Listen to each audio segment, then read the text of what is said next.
ആറ്റിങ്ങൽ വലിയകുന്ന് സർക്കാർ ആശുപത്രിയിൽ കഴിഞ്ഞ ദിവസം ഡോക്ടർ 4.5 വയസ്സുകാരിയെയും പിതാവിനെയും ആക്രമിച്ച സംഭവത്തിൽ പ്രതിഷേധം വ്യാപകമാവുകയാണ്. ഡോക്ടർക്കെതിരെ നടപടി ആവശ്യപ്പെട്ട് BJP പ്രവർത്തകർ ഇന്ന് ആശുപത്രിക്ക് മുന്നിൽ പ്രതിഷേധിച്ചു.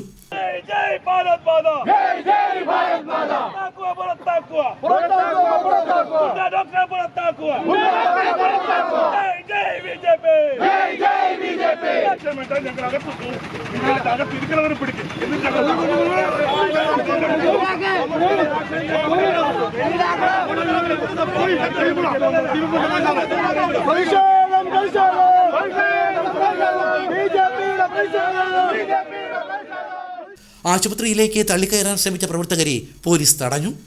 തുടർന്ന് BJP നേതാക്കളും ആശുപത്രി സൂപ്രണ്ടുമായി ചർച്ചയായി. സൂപ്രണ്ട് DMOയെ ഫോണിൽ വിളിച്ചു. BJP സംസ്ഥാന ഉപാധ്യക്ഷൻ സുധീർ DMOയുമായി സംസാരിച്ചു. മാതാപിതാക്കളെ മുന്നിൽ വെച്ചിട്ട് മക്കളെ അടിക്കാൻ പാടില്ല, പിള്ളേരെ മുന്നിൽ വെച്ചിട്ട് മാതാപിതാക്കളെ അടിക്കാൻ പാടില്ല. ഇതൊക്കെ എമ്മാതിരി കുറ്റമാണെന്ന് അറിയാമോ? വേണ്ടത് ഞങ്ങളത് കോടതി പോകും, ഞങ്ങളത് കോടതി പോകും, ഉൾപ്പെടെ നടപടി അങ്ങനെയാണ്. സൂപ്രണ്ടിന്റെ റിപ്പോർട്ട് ലഭിച്ചാൽ മാത്രമേ നടപടി ഉണ്ടാകൂ എന്ന് DMO അറിയിച്ചു. ഇതേ തുടർന്നാണ് പ്രതിഷേധ സമരം അവസാനിപ്പിച്ചത്. ഇപ്പോൾ സൂപ്രണ്ടുമായിട്ട് ചർച്ച നടത്തി, DMO ആയിട്ട് സംസാരിച്ചു.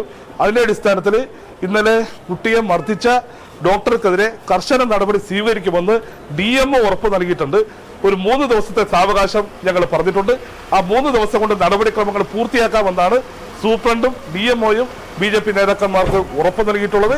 അതങ്ങനെ നടന്നില്ല എങ്കിൽ ശക്തമായിട്ടുള്ള സമരങ്ങൾ ഈ ഡോക്ടറുടെ നടപടി ആവശ്യപ്പെട്ടുകൊണ്ടുണ്ടാകും.